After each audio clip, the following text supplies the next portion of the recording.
Sincèrement hier, quand je me suis vu m'enfoncer un couteau dans le thorax, quand j'ai senti le battement de mon cœur, quand de plus en plus j'enfonçais le couteau, c'est là que je me suis dit qu'on est tous des abrutis. On est des humains.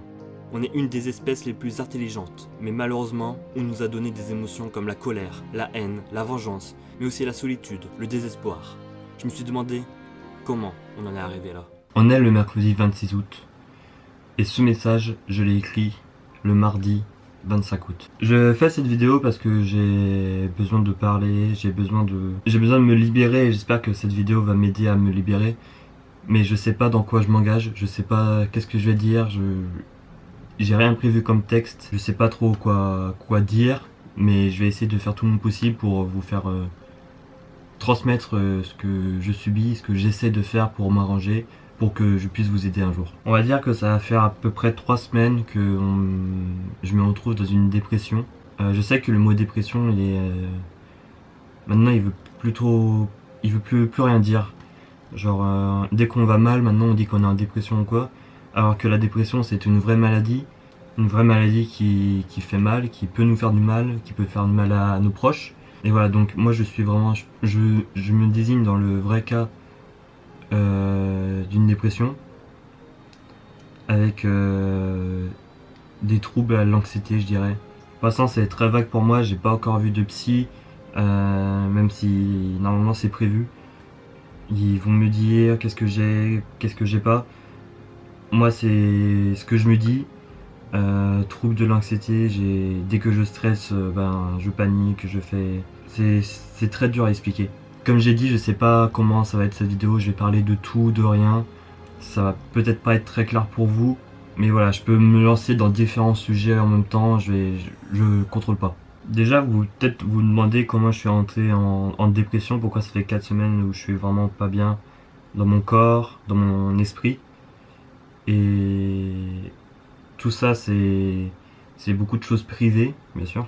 C'est dû à beaucoup de choses. Je me suis jamais trop livré aux gens, genre j'ai toujours gardé mes secrets pour moi. Je pense que c'est pour ça en fait que mentalement je pense que je craque. La seule fois où je me suis vraiment livré, c'est à une personne et cette personne je l'ai perdue totalement de ma faute.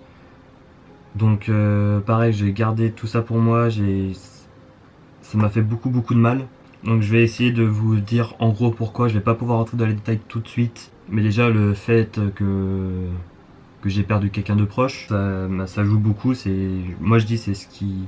On va dire que ma dépression a presque toujours été là. Et c'est ça qui l'a fait surgir. Aussi le fait, là ça va être la première fois que j'en parle vraiment.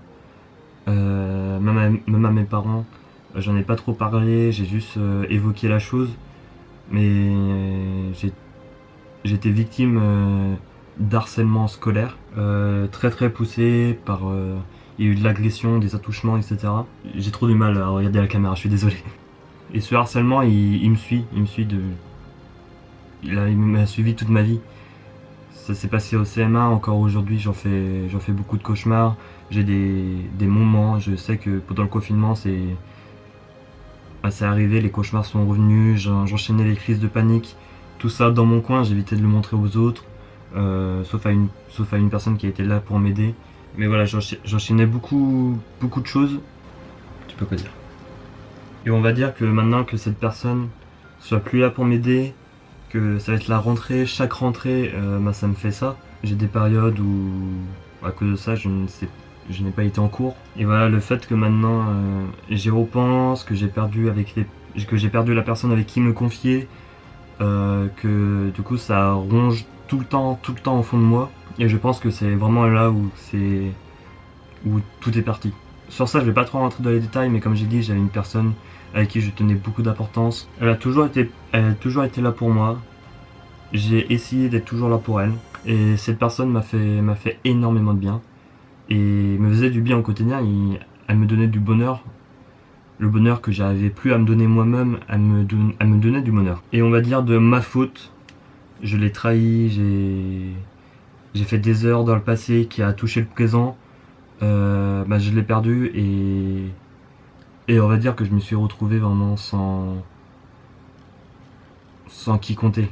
Comme j'ai dit, le mardi 25 août, dans la nuit, j'ai essayé de commettre pour moi un échec. Attention, je dis bien que le suicide, c'est quelque chose qui doit pas être tabou. Déjà, quelque chose qui ne doit pas être tabou, que tout le monde doit en parler. Parce que le suicide n'est pas un échec en soi. Il y en a qui prennent cette option et il faut les comprendre en fait. Sincèrement, s'il y avait pas ma famille qui était encore là pour moi. Alors, sincèrement, la seule chose qui me pousse encore à être ici, à vous parler, c'est ma famille. J'ai pas envie de leur faire commettre ça. J'ai pas envie de faire du mal autour de moi. Juste pour que moi j'essaie d'être bien. S'il y avait pas ma famille, le suicide, ça fait longtemps que j'y pense et je pense que ça ferait longtemps que j'essaierais de le faire au moins. Et c'est pour ça que je vois ça comme un échec. C'est parce que j'ai pas assez à penser à ma famille et j'ai pris la solution la plus facile, on va dire. Je veux me sortir de tout ça. Je veux me sortir des crises de panique que je fais un peu. Voilà, ça s'est beaucoup empiré. J'en fais à peu près 3 par jour. Mais je veux me sortir de ça, j'ai envie d'être... Je sais qu'après tout ça, je vais réussir à être plus fort. Et en fait, je veux beaucoup faire bouger les choses. Mais en fait, tout ce que j'oublie, c'est... Il n'y a que le temps qui peut faire bouger des choses. J'essaie de pousser des trucs par moi-même, mais tout seul, j'arrive pas. Et j'oublie que le temps est là pour m'aider. Pour que je vous dise la pure des pures vérités, on dirait que j'étais pas conscient quand j'ai voulu me faire du mal. On va dire le seul moment où que j'ai réalisé que je commençais à faire l'acte, ça va être très dur à dire, mais ça va être très dur à dire pour moi. Mais quand j'ai senti la lame dans moi, c'est là où vraiment j'ai senti que je me faisais du mal et que je devais tout arrêter. Mais sinon, j'étais pas du tout conscient et c'est ça le truc, c'est ça la dépression. La dépression, elle te fait oublier tout ce qui est bien, tout ce qui est beau dans une vie. Elle te fait tout oublier et te pousse à commettre un acte que tu pourras jamais réparer. Bah, en ce moment, j'ai surtout peur de moi-même. Parce que comme j'ai dit, j'étais pas du tout conscient. La dépression a vraiment pris tout en moi. La dépression a pris le contrôle de mon corps pour que je pousse à me suicider. Et au jour d'aujourd'hui, j'ai peur de moi-même. J'ai peur de me refaire du mal sans le savoir. J'ai peur d'abandonner ma famille. C'est ça que je ressens. C'est comme un abandon que je vais faire. J'ai réussi à prendre conscience que j'ai failli perdre la vie. Mais j'ai peur que la dépression, plus ça passe, plus elle est puissante. Donc j'ai peur qu'un jour je passe à l'acte sans trop le savoir. Aujourd'hui, je dirais que je me bats contre moi-même. À la fin du message, j'avais dit comment on en est arrivé à là. Comment les humains peuvent faire du mal aux gens, comment il peut y avoir de l'harcèlement, comment il peut y avoir des viols, comment il peut y avoir toutes ces choses horribles sur Terre. J'ai jamais été quelqu'un de très rancunier. Les personnes qui m'ont agressé, je les vois encore des fois passer. Je ne peux rien faire contre eux. J'ai pas envie. Et des personnes qui ont été agressées, violées et qui ont envie de tuer cette personne, moi c'est pas du tout mon cas. C'est juste que moi je me demandais comment on en est arrivé à là. Comment on peut faire du mal à d'autres gens. On est des humains et on fait du mal à tout le monde. Juste un temps où moi aussi j'ai fait du mal. Bien sûr, j'ai pas fait du mal, j'ai pas agressé, j'ai pas violé quelqu'un. Mais on va dire que j'ai trahi quelqu'un. Pour moi, c'était le truc qui m'a vraiment le plus fait mal au cœur. Et j'ai senti, et même encore au fond de moi, je sens le mal que j'ai fait. Je sens que quelqu'un m'a donné de la confiance et je l'ai trahi. Et c'est là qu'on voit qu'on fait le mal, mais constamment. On peut pas être parfait. Les humains sont là pour faire aussi du mal. Tout ça pour vous dire que j'ai jamais été rancunier avec les autres, mais beaucoup avec moi-même. Quand je vous dis que je me bats avec moi-même, je me bats pas avec moi-même et mon côté dépressif. Je trouve que je me bats vraiment avec moi-même. Comme j'ai dit, j'ai pas violé quelqu'un, j'ai pas agressé quelqu'un, j'ai pas fait du mal physique à quelqu'un, mais j'ai trahi de la confiance et j'ai beaucoup trop de mal à me pardonner. J'ai déjà essayé de me rassurer en disant que j'ai pas fait quelque chose de si mal que ça, mais j'y arrive pas. Je trouve que j'ai fait du mal et j'ai l'impression que moi je dois en payer le prix. Si je vous fais cette vidéo maintenant, c'est pas parce que je commence à sortir de la dépression, non, c'est que je suis encore dedans, je le sens. Au fond de moi, je sens encore que je peux craquer à tout moment, que je peux prendre un couteau et puis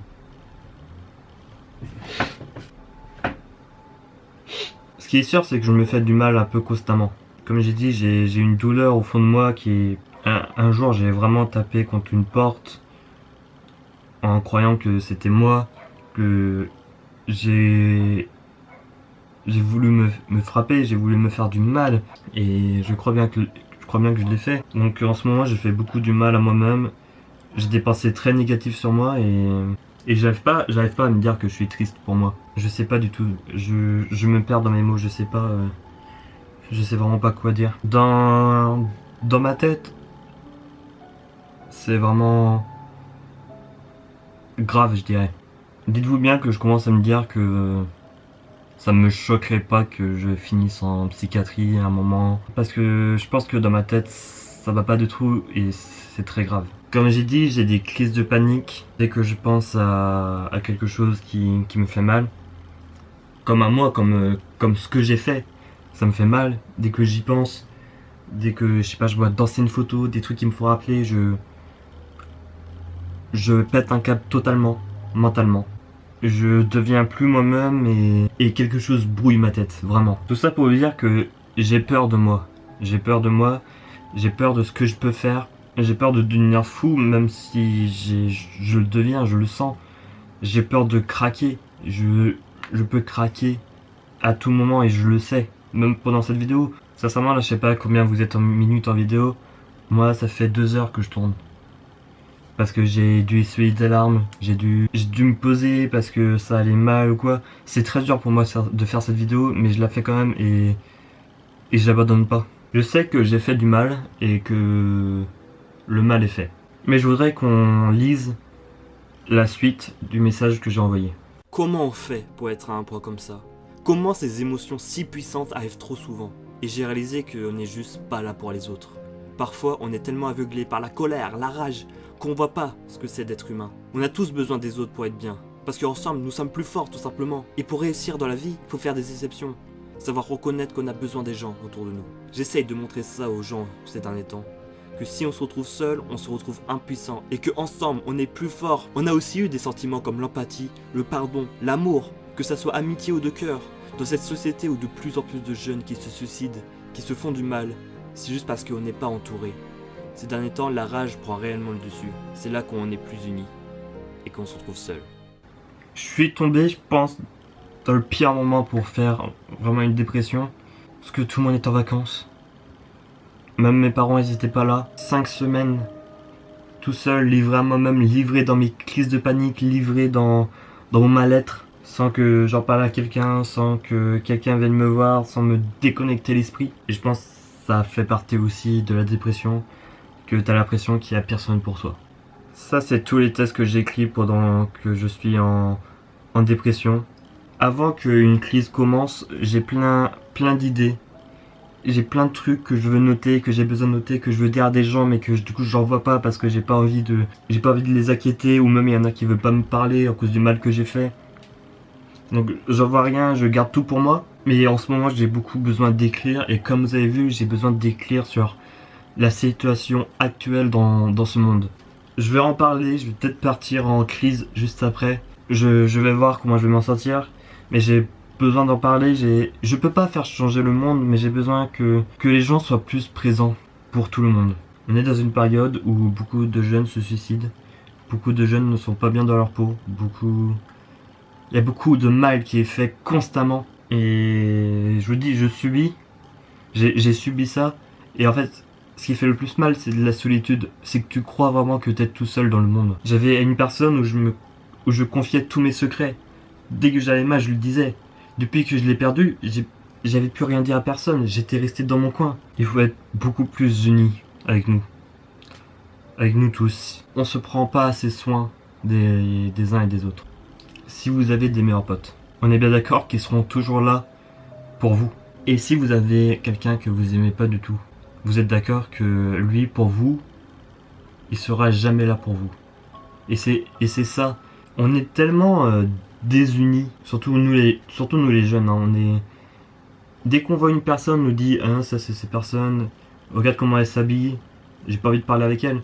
Beaucoup de gens sont rancuniers avec les uns et les autres, que ça soit juste parce que vous étiez ensemble avec une personne et juste que vous êtes séparés. Être séparé, ça veut pas dire que du coup vous devez détester la personne. On perd, je trouve, on perd cette notion. On pardonne moins facilement des choses. On est beaucoup plus énervé. On oublie trop les côtés humains qu'on a en nous, que nous sommes tous de la même race, la même espèce. Un ex ne viendra peut-être jamais vous aider parce que c'est un ex, alors que peut-être c'est juste lui que vous avez besoin parce que il y avait personne qui parlait, vous pouvez pas parler ça à vos proches, donc vous faites du mal à vous-même en gardant ça dans vous, alors que peut-être juste à un ex, ça vous ferait du bien. Faut faire la différence entre les gens qui font des erreurs et vraiment les mauvaises personnes. Faut juste essayer d'être vraiment humain avec les autres. Je demande pas qu'on soit tous meilleurs potes. Je demande juste qu'on oublie des fois la rage qu'on a entre les autres pour essayer d'aller mieux. Voilà, c'est la fin. C'est la fin de tout ce que je voulais dire. En ce moment, je vais pas bien, mais je veux pas que vous m'apportez du bonheur ou quoi. Tout ce que je peux vous demander, c'est être mieux avec les autres. Faire le plus possible avec les autres. Pour mon cas personnel, je vais voir des psychologues. Je vais aller voir des trucs qui vont faire du bien. J'écris, j'essaye de faire des choses pour avancer. Même si c'est très compliqué pour moi en ce moment. Même si peut-être je vais publier cette vidéo et peut-être juste après je vais me suicider. Mais je vais vraiment essayer d'avancer pour m'en sortir. Ça serait une réussite. Je vous souhaite une bonne journée, bonne rentrée à tous. Je sais pas quand je vais publier cette vidéo. C'était très dur pour moi, j'ai tourné 3 heures là. Comme j'ai dit, j'ai eu des pleurs, j'ai eu des crises, j'ai eu beaucoup de choses pendant cette vidéo. Mais j'ai été jusqu'au bout et c'est déjà une petite fierté pour moi. Et j'espère que vous avez bien compris le message et qu'ensemble nous pourrons faire des belles choses. Merci tout le monde, bye bye. Oui, ça s'appelle l'automutilation. Tu sais, cette chose dont tu as honte quand tu prononces son nom. Y a pas de loi, y a pas de règles dans son jeu, de toute façon. Il suffit de se détester, tu connais la chanson. Ça part de rien, tu sors des cours, le cœur bien abîmé. Et dans ta tête, c'est la guerre, les problèmes font qu'empirer. Mais t'y penses pas, t'as pas le choix parce que personne n'est là. Et puis tu craques, tu fonds en larmes et tu regardes tes bras. Seul dans ta chambre, assise dans le noir, tu ne cesses de pleurer. Tu penses à tout ce qu'on t'a fait depuis que t'es arrivé. T'as juste envie de tout virer et de tout balancer. Mais prise au piège dans cet enfer, c'est toi que tu vas briser. Alors tu prends cette putain d'âme et tu traces le premier trait. Ça te fait mal mais tu t'en fous car tu te sens soulagé. À quoi ça sert de prier pour ces gens et de se mettre à genoux? Car ton cœur souffre mais c'est ton corps qui prend tous les coups. Tu penses que personne ne comprend ce que tu vis vraiment. Alors tu penses celle qui remplace tes cris. Oui, c'est ta meilleure